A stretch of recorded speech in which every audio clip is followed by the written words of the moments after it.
Hi guys, and welcome back to another DrAce video, and today we're going to be playing MotoGP 22. We're going to be using Somkiat Chantra right here in the Chang International Circuit here in Buriram, and we're going to be trying to redeem Somkiat Chantra's efforts that happened in real life when he crashed leading the Grand Prix in the very wet conditions. Now of course that was a treacherous race and you can't blame any of the riders for crashing under those circumstances, but we're going to try and do much better today.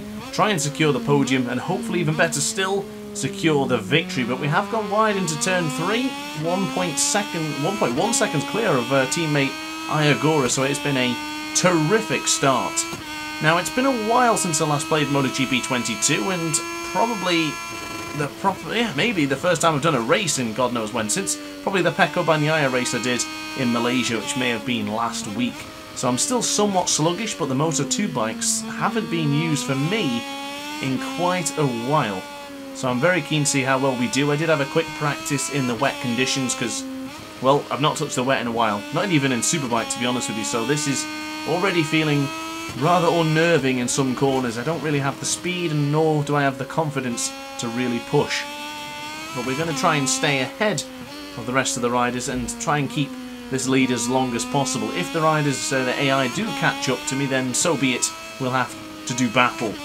But as far as this video goes, this is on 120% difficulty AI, but even though with MotoGP the AI can be pretty bad to start off with, but then towards the latter stages of the Grand Prix they do get rather competitive, so I wouldn't bail out of this video just yet. Stay with me, and I'm pretty certain it's going to get tasty towards the end of the Grand Prix. But we've got to keep an eye on the fuel, because I don't really remember how well the fuel works in MotoGP. I did notice when I did a short video a few days ago, I realised how tight the fuel can go, because some of you, I would suggest quite a lot of you actually, are going to be quite pleased to know that I've started recording more MotoGP 22 career mode videos.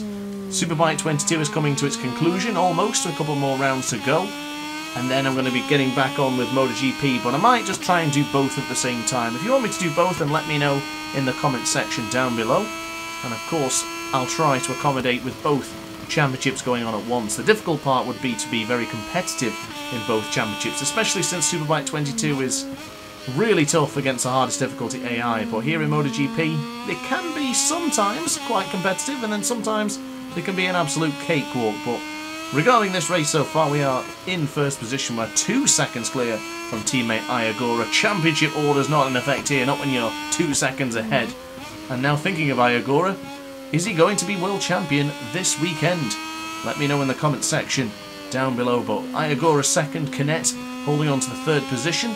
I'll tell you something though guys, it is surprising not to see Tiger Tony Arbolino up there in the top 8, and same can be said for Philip Salach, the two riders who are really competitive here in the wet conditions. And Tiger Tony's looking fantastic in Moto 2 right now. We'll be keen to see how he can cope next year in the World Championship with another season under his belt. But Augusto Fernandez in 4th position, Cameron Bobier in 5th, Celestino, Sam Lowes and Jorge Navarro's World Supersport bound next season, all there in the top 8 as of yet. It's going to be somewhat of a swap actor between Navarro and Kota Nazane, who are both in separate parts of the paddock, one in Moto 2 and one in World Supersport, but now, at least World Superbike actually for Kota Nazane. But from the World Championship Series to MotoGP. But firm on the brakes, we'll go then for turn 3, and once again another mistake has beckoned us into turn 3. Not usually a corner I would muck up that much, but I've mucked it up a few times now, and that's not ideal. Not ideal for this circumstances, but we are 2.2 seconds clear from Ayagura, and I'm just waiting for the rest of the riders to pick up the pace here, because they do it very often. And the reason why I think is because the tyre wear doesn't affect them. I think they have full maximum tyre wear, or at least no tyre wear, let's say, and the tyres are just completely beautiful all the way through the Grand Prix. I think it's literally full power setting 3 throughout the entire Grand Prix as well, so we've got to pay attention to that and keep an eye on them lap times, because as the fuel begins to go down and the tyres get a bit looser and a bit slippier, we could start to make mistakes, and we've already shown a bit of weakness into turn 3, which I do need to sort out for the next couple of laps. We're now into turn 10. This is the sector. I did a quick qualifying earlier just to see how we got on to try and replicate Somkiat Chantra's pole. We did take the pole position, but I did lose a lot of time into 3rd sector and the 4th. We seem to salvage a lot of it here into turn 12. The AI is a bit slower, but from turn 10 onwards, did find I was struggling a little bit. Ayagura pushed me to the limit, and a few other riders did as well. But we are starting lap 4 of 6 now. Downshifting into 1st, lifting on the power. And of course, this is now 3rd or 4th video with MotoGP 22, which I'm actually using the manual gears. Wasn't always on manual, always using semi-automatic. So this is a bit of a difference for me, using Moto 2 with the semi-automatic, full manual gear, should I say, rather than the semi-automatic. Now for the career mode videos as well, I've started recording onwards from Red Bull Ring, so you will see Silverstone coming up very soon this week. That was recorded previously when I had my old graphics card, and also I was using semi-automatic gear, so that's a difference to look forward to when we move ahead to the next couple of races. So from Red Bull Ring onwards, Misano, and then going into Aragon, has all been recorded and all ready to be released very, very soon. So stick around if you're enjoying the content. And always be sure to hit the subscribe button so you don't miss any of those particular uploads. So here we go then. 0.1 of fuel, just barely breaking even with the fuel, and then I might try and bump it back up to power setting 3. I feel like I'm losing too much time in the 2nd power setting. We're actually losing a phenomenal amount of time on this lap. A whole second has gone to the benefit of Ayagura, and it's a whole second we are slower than the previous lap time. That is concerning. We're going to pay attention to that for the next couple of laps, because I still need to use power setting 2. Staying in power setting 2, power setting 3, but staying in power setting 2 would be just a nightmare. So I really need to avoid that as much as I possibly can. Right. Okay. I can feel it now. Power setting 2 is going to have to get used again. And we're going to lose, what, 0.6 of a second, maybe a little bit more? This could be very, very concerning. We certainly do what we can, but also a quick mention as well, guys. I did change my mic settings ever so slightly, and I bought a little microphone muff, if you will. A little sponge, let's call it. Let me know if you notice a difference in the quality of the audio. If it sounds good, then you don't notice anything, that's fine, but if it sounds worse, then definitely let me know, because I need to fix it. But Jorge Navarro has just crashed out of top 7. Sam Lowes has disappeared from the top 8 as well, so something has happened to the Brit, who has then been replaced by another Brit in the form of Jake Dixon. And there is Gabby Rodrigo in 8th position. Of course, retiring at the end of this season is the Argentine. Actually, might have already retired at this point. I'm actually not entirely sure, but that's a sad shame. He had a lot of high sides in his career, and I think injuries have probably got the better of him. But getting back to it, 1.5 seconds, 1.3 seconds as we now dropped it down to power setting 2. Bear in mind, this is my weakest sector here.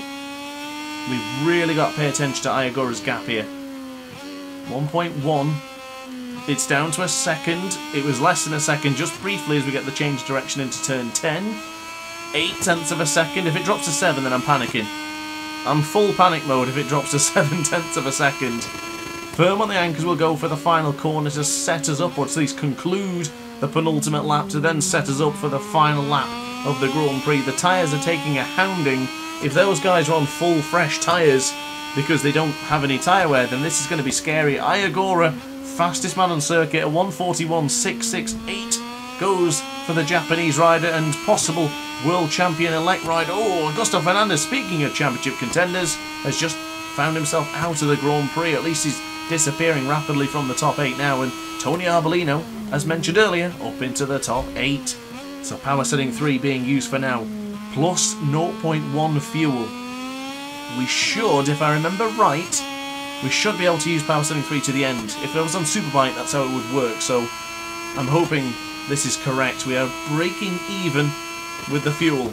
Braking firm now for the left-hand side for turn 4. This is when things could get ugly. I crashed here in the practice session.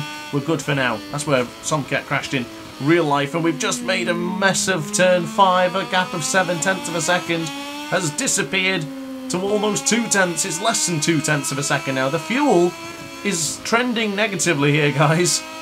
We might have to drop down to power setting 2, and this has come at the worst possible time as Agora is in striking range, and now to the right-hand side. I can't fight with that. Agora has taken over at the front, and I can't believe this.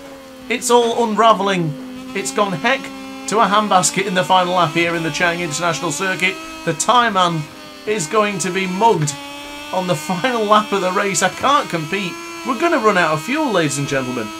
There's absolutely nothing left. Do I drop it down to power steering 1? Do we give it everything into the final corner? You know we will. But I just don't think we're going to be close enough to attack Ayagora. Agora's pinched it. We've led every single race. Oh my goodness, the fuel's just died. We led every single lap but the final lap. Unbelievable. Ayagora, fast man on the circuit in the final lap of the race. Unbelievable. So the redemption kind of fixed, but not quite. So guys, thank you very much for watching the video. I do hope you enjoyed. If you really enjoyed, be sure to like, comment and subscribe. And I will see you in the next video. Ciao for now. Oh hi, didn't quite see you there. Good to see you're still here. If this video didn't quite set your appetite, then why not watch some more DrAce content by clicking the video shown on screen now. Furthermore, if you would like to follow me on social media, you can do so now with the links down in the description. Consider subscribing so you don't miss a single DrAce video.